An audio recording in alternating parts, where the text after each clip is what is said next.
దేవస్థాన బ్రహ్మోత్సవాలు అనేటువంటివి పాల్గొన శుద్ధ ద్వాదశి నుంచి జరుగుతూ ఉంటాయి. పంచమి వరకు నవాన్నిక ఏకకుండాత్మక లక్ష్మీ నారసింహ బ్రహ్మోత్సవాలు అనేటువంటివి ఉంటాయి. ఇక్కడ చాలా ప్రసిద్ధి చెందినటువంటి నారసింహ క్షేత్రము. ఎక్కడెక్కడి నుంచి ఇక్కడికి ఆదిలాబాద్ జిల్లా నుంచి కూడా తరచుగా ఇక్కడికి వచ్చి ముగ్గులు పెట్టుకొని స్వామి యొక్క కోరికలను కోరుకొని వాటినన్నింటినీ కూడా తీర్చేటువంటి చాలా భగవత్ స్వరూపము లక్ష్మీనారాయణ స్వామి.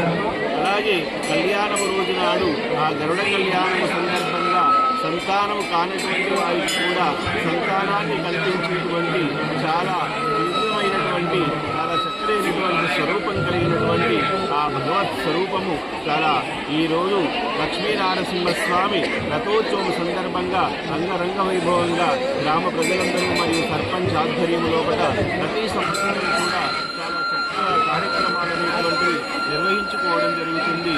ఆ లక్ష్మీనారసింహస్వామి కాకుండా శ్రీ వెంకటేశ్వర భూమిలాది వెంకటేశ్వర స్వామి యొక్క విగ్రహాలు కూడా ఉన్నాయి. అలాగే శివుడి విగ్రహాలు కూడా ఇక్కడ ఉంటాయి. అవన్నింటినీ కూడా ఇక్కడ చాలా చక్కనైనటువంటి కార్యక్రమాలు నిర్వహించుకొని కొంగు బంగారంగా ఆ లక్ష్మీనారసింహస్వామి ఈ చలిగల్లో వేయించేసి గత 50 పూర్వకాలం నుంచి కూడా ఈ లక్ష్మీనారసింహస్వామి యొక్క కరుణ కటాక్షాలు ఆపై ఉన్నాయి. కాబట్టి అందరెందరూ ఇక్కడికి వచ్చి ఆ భగవంతుని యొక్క అనుగ్రహం పొందుతున్నారు అనేటువంటి విషయాన్ని ఈ సందర్భంగా మనం చెప్పుకోవచ్చు. ఇక్కడ గత ఫిబ్రవరి 28వ తారీఖు నుండి నేటి వరకు అంటే ఈరోజు 8వ తారీఖు మార్చి ఈరోజు రథోత్సవం జరుపుకోవడం జరుగుతుంది. రేపు కూడా ఏకాంతోత్సవం పూజా కార్యక్రమాలు ఉన్నాయి.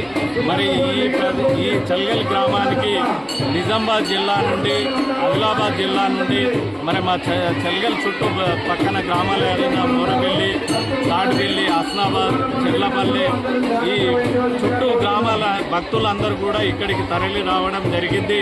మరి ఇక్కడి ఏర్పాట్లు మా చల్గల్ గ్రామానికి సంబంధించిన ఆలయ కమిటీ కానివ్వండి, మరి అదేవిధంగా చల్గల్ గ్రామ యువత ముందుకు వచ్చి మరి అంగరంగ వైభవంగా ఈ కార్యక్రమాన్ని నిర్వహించడం జరిగింది. వారికి మన చల్గల్ గ్రామ పంచాయతీ తరఫున మా పాలకవర్గం తరఫున వారికి ప్రత్యేకంగా శుభాకాంక్షలు తెలియజేస్తున్నాం.